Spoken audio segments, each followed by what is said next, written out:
I'm Camille Hollis, 51, and for 30 years I let my own family believe I was a low-level clerk in a building they were not allowed to enter, while I quietly rose to command its most classified floor. For 3 decades I gave them my silence and my patience. I laughed at their jokes, and I let them decide I had never amounted to much. But the morning a young Marine stopped me for a badge check in my own lobby, and the screen that scanned my credential locked down the entire floor I command, I made a choice that changed everything. Have you ever been underestimated by the people who were supposed to know you best? If so, tell me your story in the comments. You are not alone. Before I get into what happened, let me know where you're tuning in from. And if you've ever had to stand up for yourself after being wronged, hit that like button and subscribe. For 30 years, my family has believed I file paperwork in a building they are not allowed to enter. I never corrected them. That was easier than the truth, and for a long time I told myself easier was the same as kinder. The morning everything changed, I was standing in a dark kitchen at 4 o'clock, drinking coffee I did not taste. Listening to the refrigerator hum and thinking about how strange it is to carry something heavy for so long that you forget you are carrying it at all. I had a flight to catch. The kind of flight you do not talk about, on a manifest with no names you would recognize, returning from a place I am not going to describe. I had been awake for most of 2 days, and my body had reached that thin, glassy state where everything feels slightly underwater. I rinsed my cup, set it on the rack, and let myself stand in the quiet a moment longer than I needed to. The house was asleep. Marcus was upstairs. The street outside was the soft blue of a world that had not started yet. People assume that a person who has done what I have done must move through the world feeling powerful. The truth is closer to the opposite. The work taught me to be small in rooms, to be the person no one remembers, to let other people fill the silence with whatever story made them comfortable. For most of my life, the story my family told was that I was the disappointing one, the quiet one, the one who never quite amounted to much. I let them tell it. I told myself I was choosing peace. To understand why, you have to go back to a house in a town I will not name, and a girl who was good at the wrong things. When I was 13, in the autumn of 1988, I brought home a mathematics examination with a perfect score. I remember walking through the front door, holding it the way you hold something fragile, because in my mind, it was proof of something. My father, Gordon, was in his chair watching a recording of my brother's football game. He had watched it already, twice. He did not look up. My mother, Patricia, glanced at the paper, then at me, and told me not to show off. My father did look up then, just long enough to say the thing I would carry for the next 4 decades. Numbers are fine, Camille, he told me, but nobody ever bought a beer for a girl who's good at numbers. Then he turned back to the screen, where my brother Trevor, 3 years older and built like a door, was scoring a touchdown for the 4th time that evening. That was the architecture of our family. Worth was measured in noise, in visibility, in the kind of success you could see from across a room. Trevor was loud and easy and good at being liked. And so my father loved him the way you love weather, without effort, as a simple fact of the day. I was quiet and careful and good at things that happened on paper, and my father regarded me the way you regard a hallway, as something you pass through on your way to the room that matters. There is a particular memory I return to more than I would like. I was 11, and I had built a small radio from a kit, soldered every joint myself at the kitchen table over 3 patient evenings, and when it finally crackled to life and pulled a station out of the air, I ran to show my father with my hands still smelling of solder.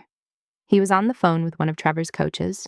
He held up a finger to me, the universal sign for wait, and he kept it up for so long that the station faded and my arms got tired, and I set the radio down on the counter and went to bed.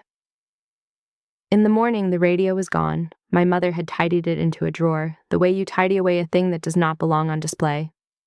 I found it years later when I cleared out the house, still working, and I sat on the floor of that empty kitchen and listened to it for a while. And then I put it in my own bag and brought it home, because some things you have to go back and rescue, even from yourself. I learned to stop bringing home the examinations. I learned that my achievements made the house uncomfortable, because they did not fit the story, and a story is a hard thing to argue with. I want to be fair to my mother in all of this, because she was not cruel. only frightened in the way her own upbringing had made her. She believed that a girl who stood out would be hurt by standing out. And so she spent my childhood pressing me gently back into the shape she thought was safe. She was wrong about the world, but she was not wrong to be afraid of it. And I have forgiven her for the parts that were fear, even when I could not forgive the parts that were habit.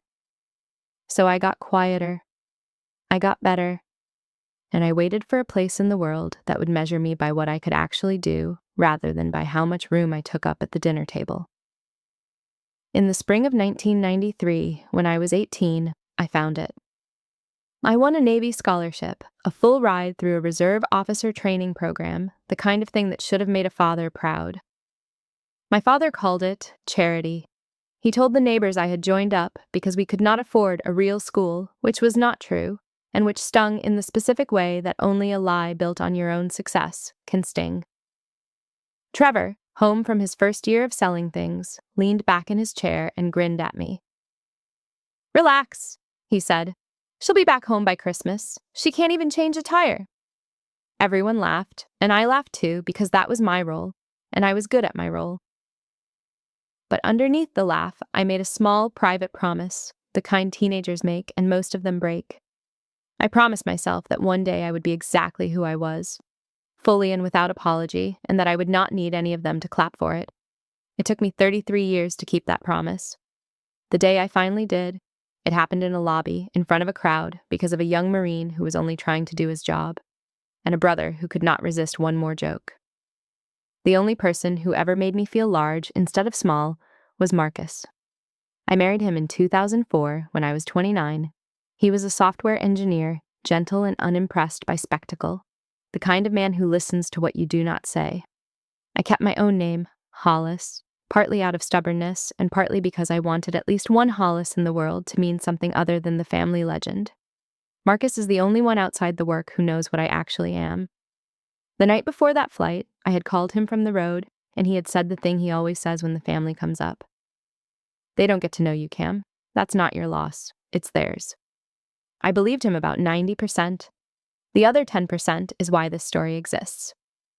I picked up my bag. I checked that the temporary credential in my jacket was where I had put it, because my secure badge was being re-encoded after travel and would not be ready until I reached the building.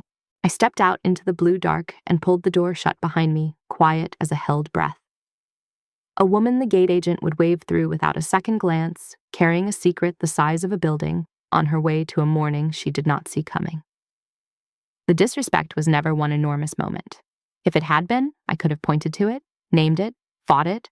Instead, it was an erosion, 1,000 small mornings, a family script so old and so worn that everyone knew their lines without thinking. Camille is the cautionary tale. Trevor is the success. The lines did not have to be cruel to do their work. They only had to be repeated. For most of my career, I could not tell them where I had been. I would come home from a deployment I was not allowed to describe, having done work that mattered in ways I could not explain, and sit at a holiday table while my family filled my silence with their own assumptions. They decided that a person who could not talk about her job must not have a job worth talking about. My mother said it most gently, which somehow made it worse. "We just wish you'd found something with a little more to show for it, sweetheart," she would say, patting my hand, and I would smile and pass the dish to my left. By the early 2000s, the assumption had calcified into fact. I was the one with the dull government desk. Trevor, meanwhile, had found his calling. He sold hardware and systems to the defense world, and he was good at it, genuinely good, in the way that loud, likable men often are. The trouble was that selling to the military gave him just enough proximity to think he understood it. He learned the acronyms. He learned the bases by their gate names. He learned enough to hold a table for an hour, and not nearly enough to suspect that his quiet sister might be operating 2 or 3 levels above the men he flattered for contracts. I remember Thanksgiving in 2016, when I was 41. Trevor stood at the head of the table, a glass in his hand, holding court about national security. He talked about the real players, the people who matter, the rooms where decisions get made. Then he turned to me and patted my hand, the way our mother used to, and told the table that his sister supported the people who matter. "Somebody's got to keep the printers running, right, sis?" he said. The table laughed. I thought about the room I had been in the previous week and the decision I had helped shape there, and I said nothing. I had become very good at saying nothing. I told myself it was discipline. Some of it was discipline, some of it was fear, and some of it was a tiredness I did not yet have a name for. What made those years strange was that I was, by then, leading people. I had sailors and officers who would have followed me into anything, who knew my judgment and trusted my voice, who would have been astonished to see the version of me that sat silent at my father's table, absorbing the small humiliations like weather. I lived 2 lives that never touched. In one, I was a commander, steady and certain, the person others looked to when the picture got complicated and the clock was running. In the other, I was the family's quiet failure, the one with the dull desk job, the one you patted on the hand. I used to wonder which one was the real me, and it took me years to understand that the question itself was the trap. They were both real. The tragedy was only that I let the second one have a vote it had never earned. I think the reason I never corrected them ran deeper than discipline or rules. The honest answer is that I was protecting a wound. If I told them what I actually was, and they shrugged, if I finally laid the truth on the table and watched my father find a way to make even that small, the way he had made the radio small and the scholarship small and the perfect examination small, I was not sure I would survive it.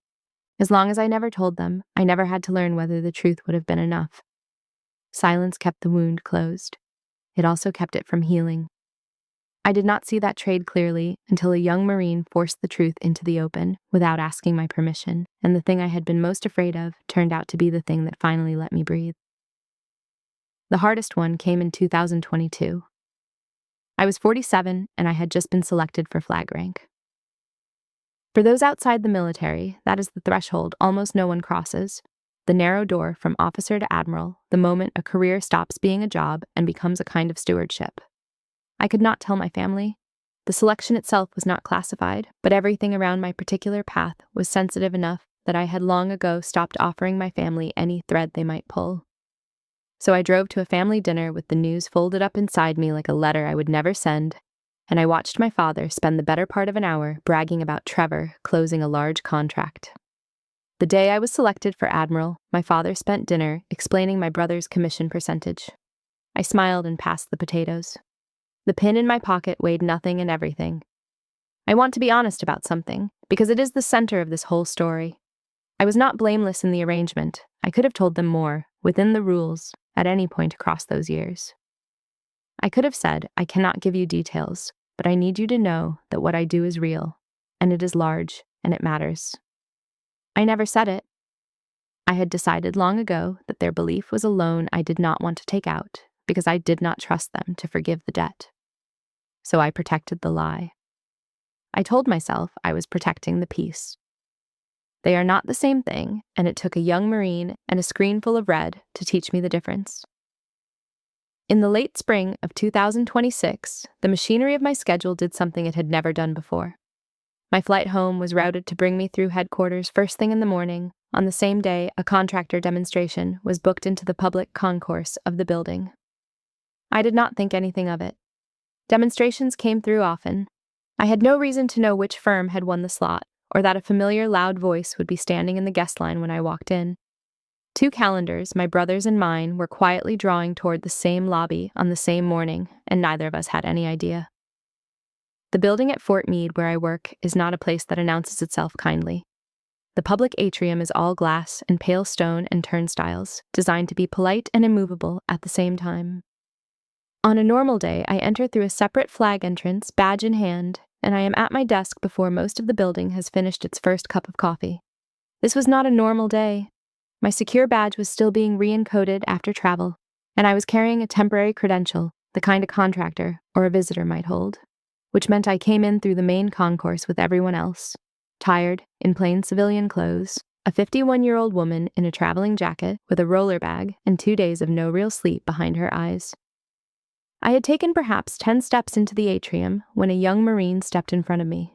He was 21, maybe 22, Lance Corporal, by the chevron. His name, I would learn later, was Bryce Tolliver, and he was new to the security detail, the kind of new where you overcorrect because you are terrified of getting it wrong. He had decided, in the way nervous people sometimes do, to make an example of the unbadged woman who did not look like she belonged. His chin was up. His voice carried on purpose, so the line behind me could hear him be thorough. "Ma'am, this is a controlled entrance," he said. "I need to see a badge. Just another visitor pass won't get you past this line." He said it the way you say a thing you've rehearsed, pleased to finally have a reason to say it.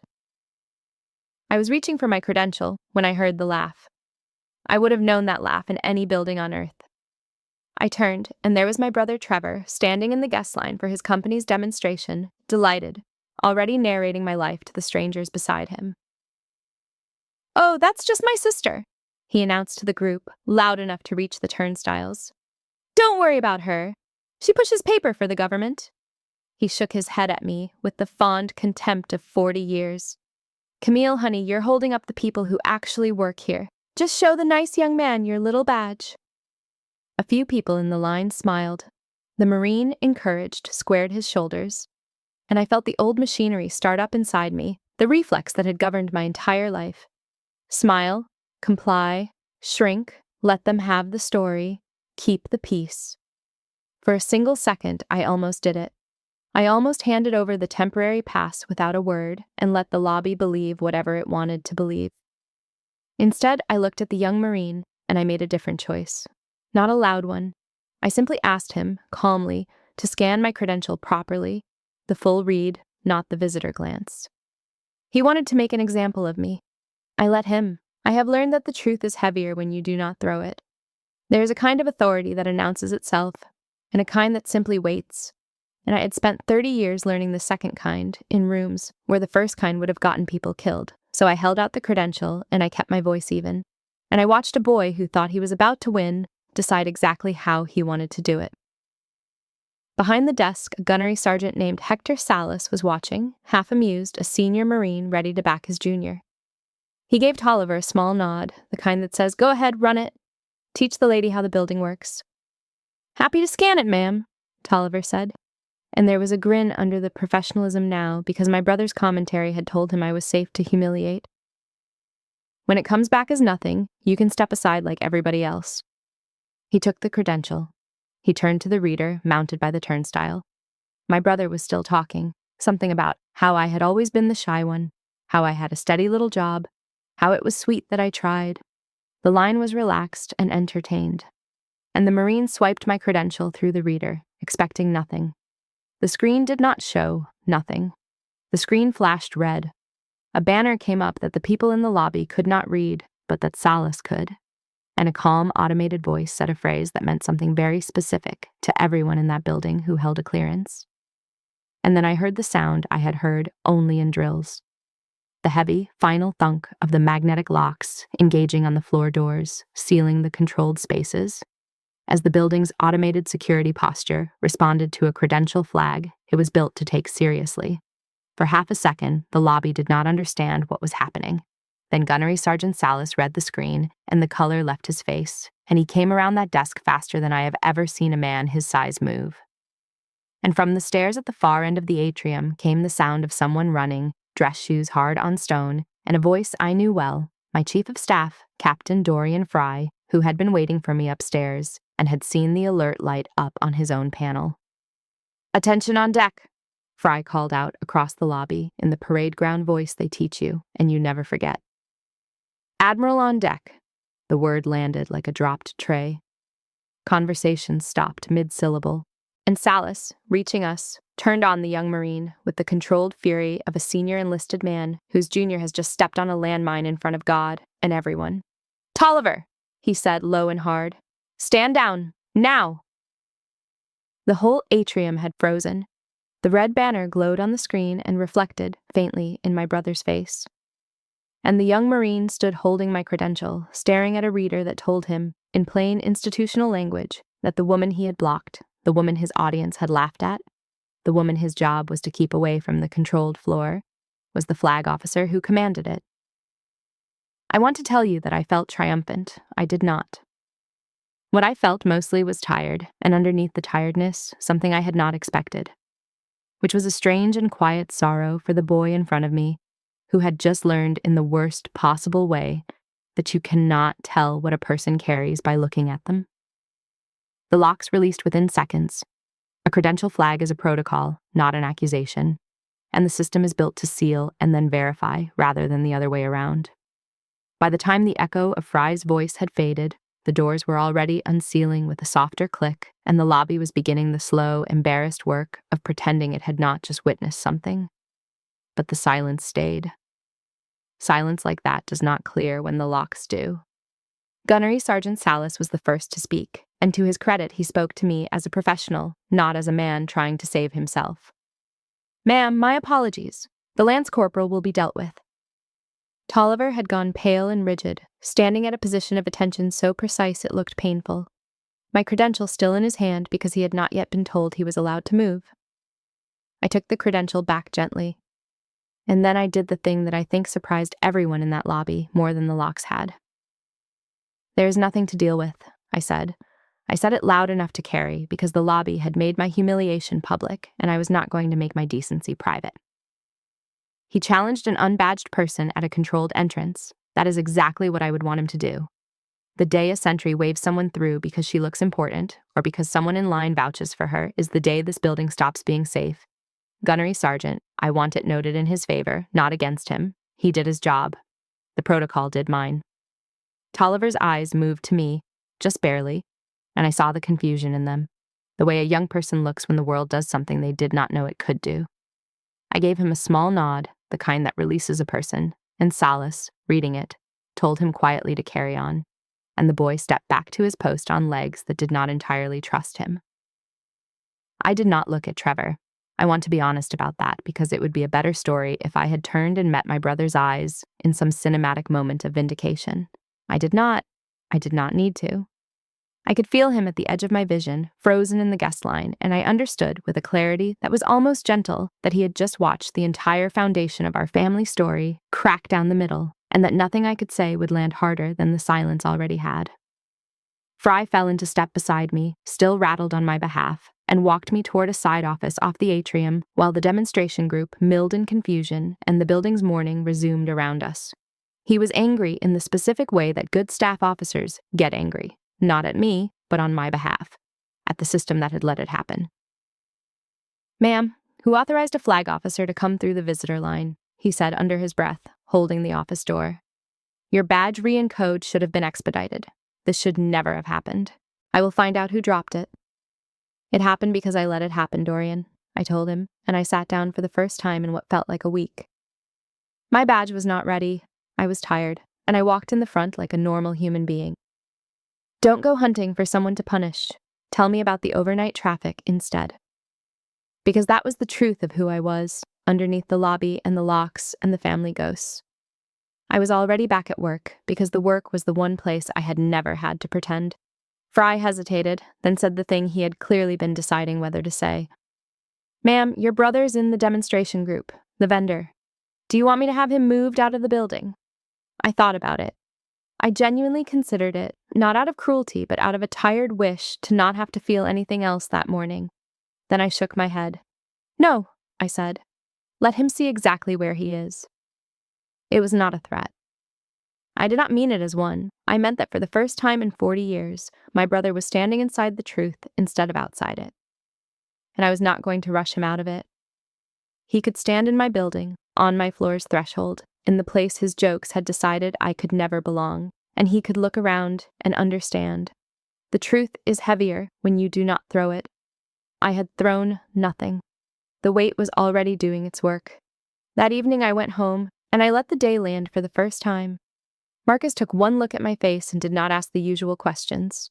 He poured 2 glasses of something and sat with me on the back step, and I told him, slowly, the whole of it, the lobby and the locks and the boy's face and my brother's laugh dying in his throat. I had thought, somewhere in the back of my mind, that being recognized would feel like winning. It did not.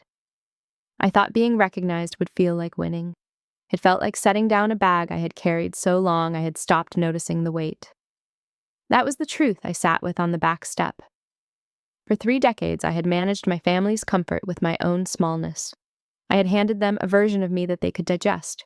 And I had called the handing over peace, and I had never once let myself add up the cost. Now the cost was visible, the way a room is visible when someone finally turns on the light, and I did not entirely like what I could see.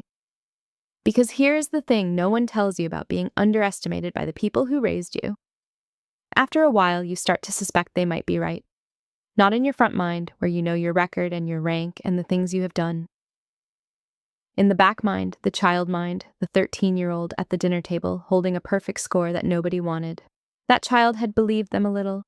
That child had carried, all these years, a small cold stone of doubt that no promotion had ever fully warmed. And in the lobby that morning, when the screen turned red and the room turned to me, I had felt that stone, for the first time, begin to lose its grip. Marcus listened to all of it without trying to fix any of it, which is its own kind of love. When I finished, he was quiet for a while, and then he said the thing I had needed someone to say for about 40 years. "You keep calling it peace," he said. "What you kept was quiet. Those are not the same. Peace is when the war is actually over. Quiet is just when you stop firing back and let them keep hitting you." I turned that over for a long time. He was right. I had confused the absence of conflict for the presence of peace, and I had paid for the confusion in a currency I had not let myself count. 30 years of being a little smaller than I was in every room that contained the people who made me. I thought, too, about the young Marine more than I expected to. I kept seeing his face in the second after the screen turned red, that particular look of a person whose map of the world has just been redrawn against his will. I recognized it because I had worn it myself more than once, in rooms where I learned that someone I had dismissed was the most dangerous person present. It is a humbling thing, and humility, real humility, is not the same as humiliation. I hoped he would come out the far side of it with the first and not the second. I had decided, standing in that lobby, that I would do what I could to make sure he did, because no good is served by breaking a young person who was only trying to guard a door. I sat at my kitchen window that night, the same window I had stood at in the blue dark before the flight, and I looked at my own reflection in the glass with the yard dark behind it, and I saw, maybe for the first time in years, a woman I actually recognized. Not the family legend, not the disappointment. Just me, 51 years old, finally setting down the bag. Trevor did not stay frozen for long. Men like my brother are not built to sit inside a silence. By the next day, he had found his footing, or thought he had, and he came at the problem the way he came at everything, with volume and motion and the assumption that any situation could be sold back into shape. He called me in the afternoon. I let it ring twice before I answered, which for me was a small act of revolution. When I picked up, he was already mid-sentence, oscillating between apology and damage control so fast that the two blurred together. "Cam, look, you have to know I was joking, that's all it was. It's always just been a joke between us, you know how I am." A breath. "Tell me you didn't say anything to anybody up there. Tell me this doesn't— Listen, my firm has business in that building. This could ruin me, do you understand? One word from someone at your level, and I'm finished. Cam, tell me you didn't say anything." And there it was, laid out plainly at last.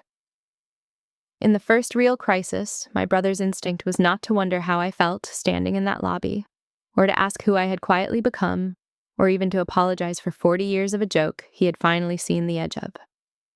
His instinct was to find out whether I was going to hurt him. The whole shape of us was in that phone call. "I didn't say a word, Trevor," I told him, and I meant it. I didn't have to. That's what you never understood. I let that sit for a moment. I am not going to touch your contracts, not to help you and not to hurt you. I am going to recuse myself from anything your firm is involved in, formally, in writing, because that is the rule, and because I do not want there to be a single thread connecting your business to my command. You are safe from me. You were always safe from me. I was never the thing you needed to be afraid of. He did not know what to do with that. He had called expecting a fight, a negotiation, a sister he could manage. Instead, he got a boundary, calm and total. And a boundary is a strange thing to a person who has only ever known leverage. He went quiet, and then he said, smaller, "I didn't know, Cam. How was I supposed to know?" "You weren't supposed to know what I do," I said. "I can't tell you, and I'm not going to, but you were supposed to stop deciding it was nothing. That part was never classified. That part you chose." I made my decision in that phone call, though I did not announce it. I decided that I was done. Not done with my family, not done in anger, but done managing their comfort by making myself smaller than I am. I would no longer protect the lie that had let them feel superior. I would not expose Trevor, I would not blow up his career, I would not march into a single family gathering and recite my record. I would simply stop. Stop laughing at the joke, stop passing the dish to my left. Stop performing the disappointment they found so comfortable. And I understood even then that stopping would detonate more than any speech could, because the family story only worked as long as I agreed to play my part, and I was resigning the role. My father called that evening. That almost never happened. Gordon does not call. Gordon waits to be called and holds court when you arrive. But Trevor had clearly gotten to him with some garbled, panicked version of the lobby, and now my father was on the phone, and for the first time in my life, he sounded unsure of himself. "Your brother says you're some kind of," he started and stopped and tried again. "He says you're in charge of something, over there, at that building." A long pause, full of 40 years. Is that true? I closed my eyes. I thought about the 13-year-old with the examination.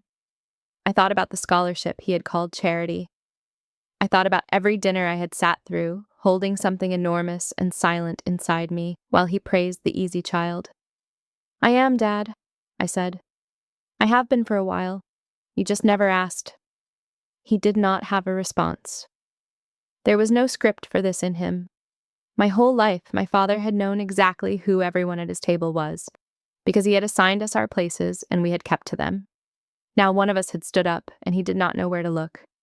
He said something vague about being glad I was doing well, and we got off the phone, and I sat in the quiet afterward and felt no victory at all, only the strange, weightless feeling of a debt that has been forgiven by no longer being owed.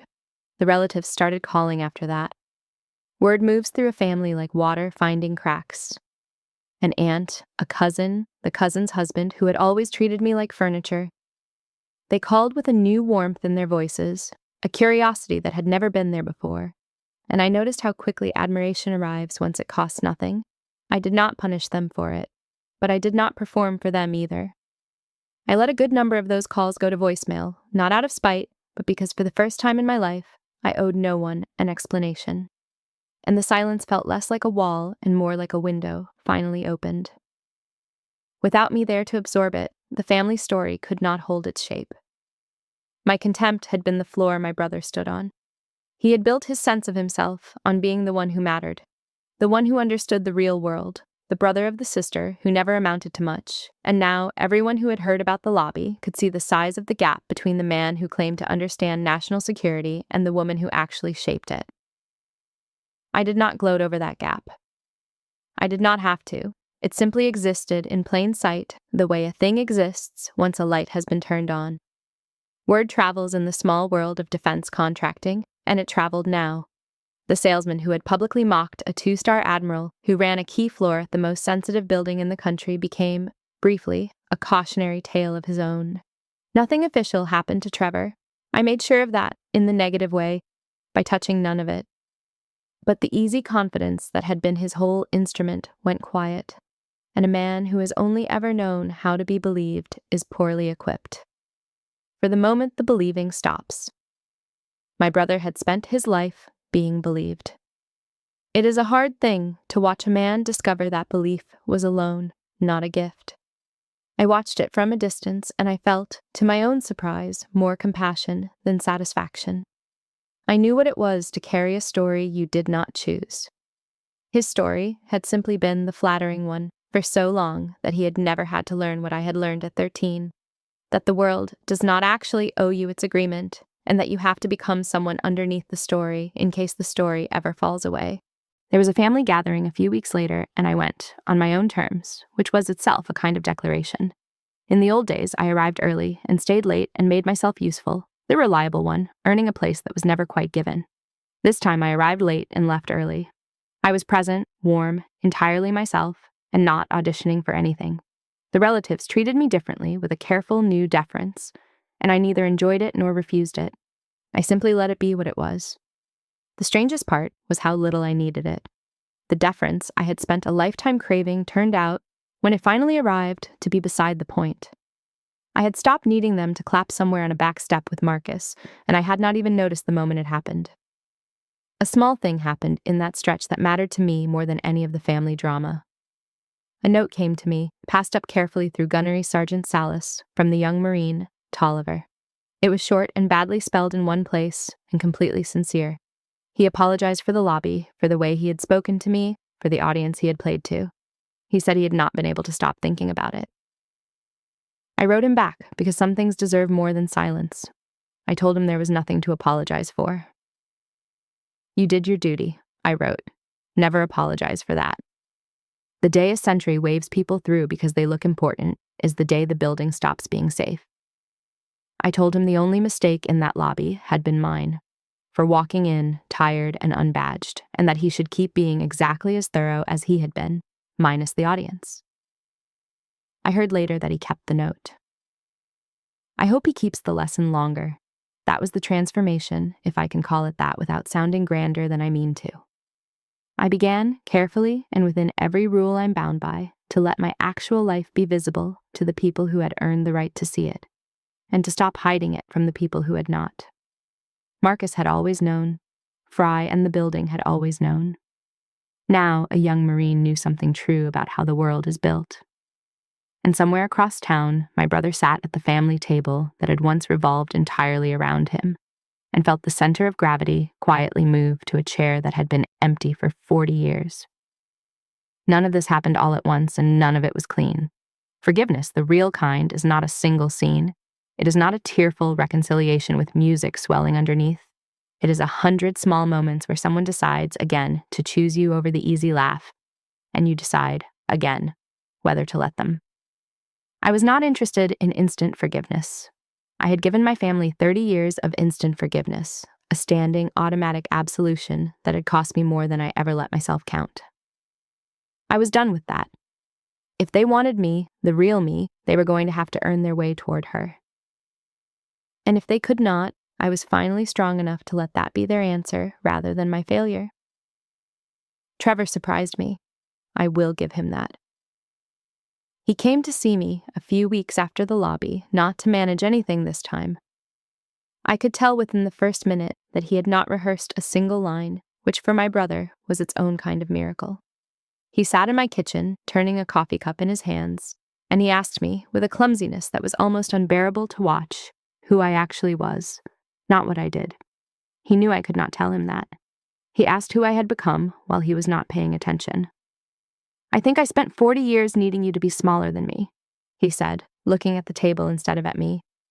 I don't know why. Maybe because Dad set it up that way and I just never questioned it. Maybe because it was easy. I'm sorry, Cam. I genuinely don't even know what you do. He laughed, a short, pained sound. I told a room full of people you push paper. You run that whole floor. I have been selling to that building for 15 years, and I didn't have the first clue. I could have made him pay for that. There was a version of the conversation where I let him sit in it, where I made him feel every inch of the gap. I did not want that version. You don't need to know what I do, I told him. You need to stop deciding it's nothing. That's all I ever wanted. Not the salute, just the stopping. My father was harder because my father does not have the equipment for an apology. He has never once in his life said the words I was wrong, but he tried in the only way he knew, which was sideways. He called one Sunday and asked me awkwardly if I would explain my career, the parts I was allowed to share, to my young grandniece who had announced she wanted to do something with computers in the country. He framed it as a favor to the girl. I understood it for what it was. It was my father, unable to say I am proud of you, asking me to stand in the light in front of the next generation so that he could watch it happen without having to admit he had spent 50 years with his back to it. I did it. I sat with that bright 9-year-old and I told her the true things I could tell, about service and patience and being good at the quiet work, and I watched my father watch me, and that was as close to an apology as Gordon Hollis was ever going to get. I decided it was enough. Not because he deserved my grace, but because I had finally reached the place where my peace did not depend on his words. There was a test, of course. There is always a test. At a later gathering, an uncle reached for the old script, the affectionate jab about my little government job, the well-worn line that had always gotten an easy laugh. The room tensed in a way it never used to because the room now knew. And before I could decide how to handle it, Trevor spoke up. "Don't," he said to the uncle, quiet but clear. "You don't actually know what she does. None of us do, so let's not." It was a small thing. It was an enormous thing. My brother, choosing me over the easy laugh, in public, without being asked. Trust is not a speech. It is 100 small moments where someone chooses you over the easy laugh. I had waited my whole life to see if any of them would. Slowly, unevenly, my brother began to. I did not fall into his arms. I did not pretend 40 years had not happened. But I let the door stay open, and I watched him walk toward it, one careful step at a time. And that, it turns out, is what reconciliation actually looks like when it is real. Not a flood. A series of small, deliberate choices made by people who could have chosen the easy thing and did not. Marcus and I talked about it one night, about how much grace I owed and how much I did not. He has always been the one who reminds me that I'm allowed to protect myself, that forgiveness is not the same as forgetting, that I can let my brother back in without handing him the keys to the part of me he spent decades dismissing. "You can love them and still not let them define you," he said. "Those were never the same thing. You just thought they were because they taught you to." I think that sentence did more for me than any promotion ever did. I want to say something here about anger, because people expect a story like this to be powered by it, and mine was not, or not for long. There was anger, of course. There were nights, especially early in my career, when I lay awake composing the speech I would never give, the one where I laid my whole record on the table and watched my father's face change.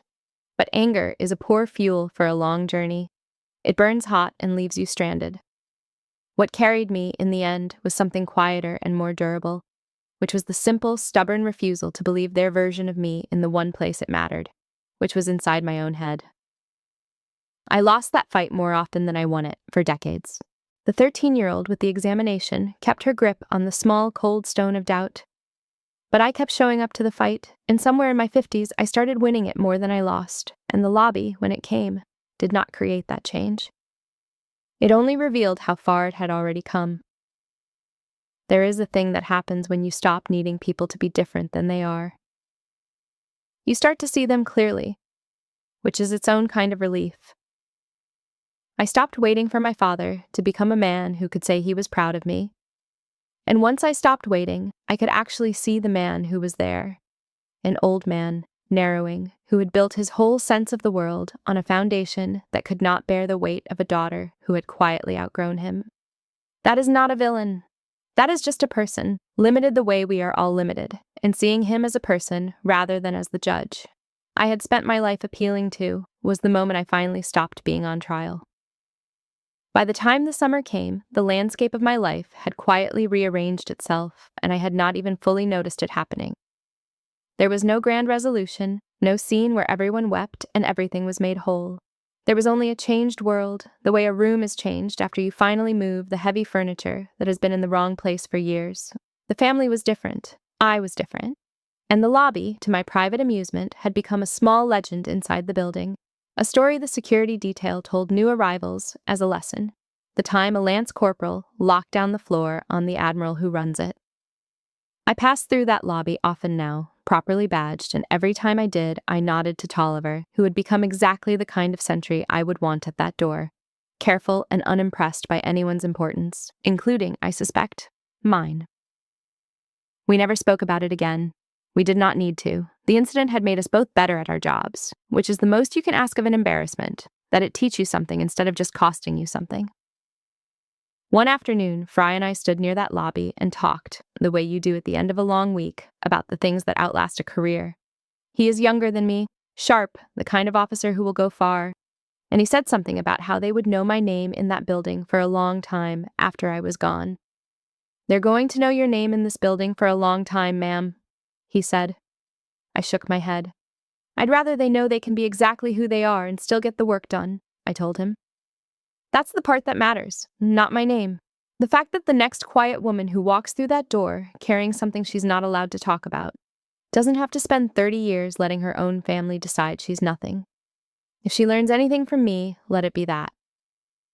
You do not have to make yourself small to be loved, and if someone needs you small in order to love you, that was never love. That was just comfort, wearing love's coat. I thought about my father and my brother and the long architecture of our family, and I understood at last the difference between being right and being free. I had spent decades wanting to be right, wanting them to see, wanting the screen to flash red in front of everyone who had ever underestimated me. And it had, finally, in the most public way imaginable. But the red screen was not what set me down. The red screen only showed the building what I already knew. What set me free was the quiet decision afterward, on a back step, in a kitchen, on a phone call, to stop saluting their idea of me. The recognition I had craved my whole life turned out to be the least important thing I received that spring. The most important thing was the permission, which I finally gave myself, to stop needing it. There was a question I was still carrying, though, underneath all of it, and I knew it even as the summer warmed and the calls slowed and the family found its new, gentler shape. The question was not whether my family would keep changing. People change as much as they can, and no more. And I had made my peace with the ceiling of that. The question was whether I would let myself fully enjoy a life I no longer had to defend. Whether I could stand in the open, unhidden, and simply be glad, without bracing for the next comment, without one eye always on the door. I had spent so long defending my life that I was not sure I remembered how to just live inside it. I noticed it in small ways first. I noticed that I had started leaving my work at the door of my own evenings, something I had never managed before, because the vigilance I had used at family tables had bled into every other room of my life without my consent. I noticed that I laughed more easily, that I did not rehearse conversations before I had them, that I had stopped scanning every gathering for the moment I would need to make myself acceptable. A friend of many years, a woman I had served with long ago, said to me over the phone that I sounded different, lighter, and asked what had changed. I told her the truth, which was that nothing had changed and everything had. The facts of my life were the same. The rank was the same. The work was the same. The family was the same shape it had always been. The only thing that had moved was the place I stood inside it all, and that turned out to be the only thing that had ever needed to move. I found out the answer at the secure elevator on an ordinary morning in the most ordinary way. I crossed the lobby, badge in hand, and the doors of the elevator I had once been blocked from reaching opened in front of me, and no one questioned my place standing there. No screen turned red. No one called the room to attention. It was just a Tuesday, and I was just an admiral going up to her floor, and the simple, unremarkable ease of it was the most extraordinary thing I had felt in years. I thought, as the doors closed, of all the doors that had not opened for me over the years, the ones I had stood outside of in my own family, knocking quietly, waiting to be let in to a regard that was never going to be offered. And I understood that I had spent so long trying to be admitted to those rooms that I had nearly missed the fact that I had built rooms of my own, real ones, full of people who knew exactly who I was and were glad of it. The door I had needed to walk through was never my father's. It was this one, and it had been opening for me for years, and I had been too busy looking over my shoulder to notice. The whole story, the whole 40 years, had been leading not to a moment of vindication, but to this. A door opening for a woman who finally, fully, belonged in front of it and knew it, all the way down. It was a summer evening when I knew for certain that the bag was set down for good. Marcus and I were in the backyard, the light going gold and long the way it does in the last hour before dusk, and my phone sat dark on the table beside me, and I realized I was not waiting for it to ring. I was not braced for a comment. I was not rehearsing an explanation or folding myself into a smaller shape for anyone. I was simply there, in my own yard, in my own life, glad. There was a moment near the end of that season that I will keep for the rest of my life, and it was almost nothing, which is exactly why it was everything. Trevor introduced me to a colleague of his, a man he wanted to impress, and I waited for the old reflex, the joke, the diminishment, the little verbal pat on the head. It did not come. My brother put his hand on my shoulder and said simply, "This is my sister, Camille. She's one of the smartest people I know." And then, with a small, rueful smile that held the whole of the last few months in it, he added, "That's all I'll say, because honestly, that's all I'm allowed to know." The man laughed, thinking it was a bit. It was not a bit. It was my brother, finally, telling the truth about me in the only language he had, and asking for nothing in return. I did not need them to salute me. I want to be as clear about that as I can be, because I think it is the thing this whole story was trying to teach me. I did not need them to salute me. I needed to stop saluting their idea of me. The day the floor locked down, the only thing that really unlocked was me. The screen and the locks and the captain calling the room to attention. All of it was just noise. The loud version of a quiet thing that had already happened inside me on a back step the night before. When I set down a weight I had carried so long I had forgotten its name. So I will leave you with the thing I most want you to take from a tired admiral who spent half her life being the disappointment at her own table. If you have been underestimated by the people who were supposed to know you best, hear me carefully.